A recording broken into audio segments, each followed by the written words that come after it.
Hello, and welcome to this week's Behind the Poem. In Judaism, we have a practice called Divar Torah, which is essentially a talk or an essay or a commentary riffing on that week's Torah portion, which the Torah is read in chunks throughout the year. And each Shabbat, we read that week's Parsha portion.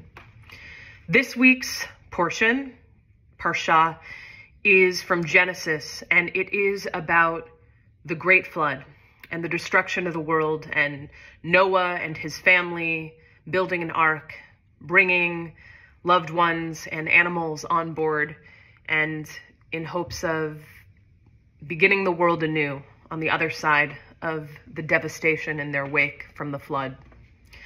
So, to intro this week's Behind the Poem, as I spit on myself, I've prepared a Divar Torah, riffing on that Torah portion and what is our role in the wake of devastation and the destruction of the world.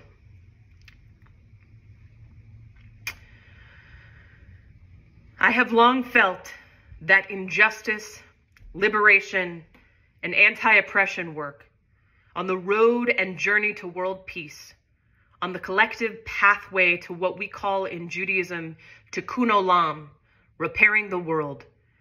Every active participant has a role to play.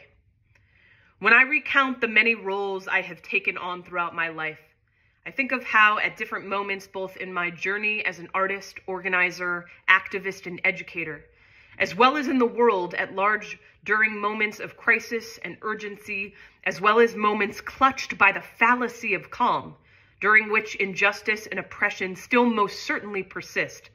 Different moments have called for different roles, given my respective identities, my respective skill sets, and my respective level of safety, both with regards to my own mental health and wellness, and also the prospect or reality of external threat at the time. For much of my childhood and youth, I dove in without conscious awareness of weighing these factors. But once, in early adulthood, I gained a more rigorous analysis of systemic oppression. I began to understand my own role as both a target of oppression and an agent of oppression, depending on my various social identity groups. I began to take more care, assessing my role in our work towards liberation and tikkun olam. I have been doing that math constantly these past weeks, weighing my role each hour, each day by way of taking stock both intellectually and emotionally, and by also ensuring that my body and intuition have a voice in the conversation as well.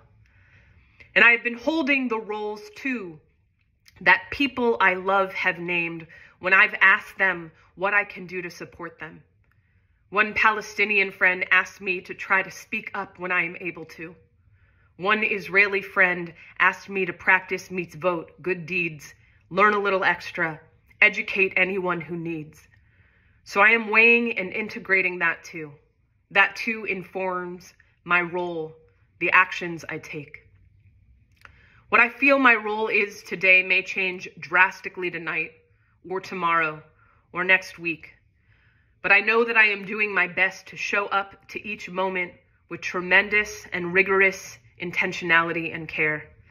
That work has been happening in community, with loved ones, affinity groups, longtime collaborators, co-conspirators, colleagues, co-workers, mentees, mentors, spaces where we have been building cross-cultural liberation work for decades.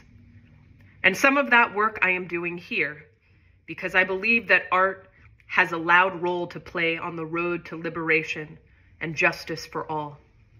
And so with that lens, I'm going to share a new poem I wrote 2 Mondays ago. The Pause for Prayer.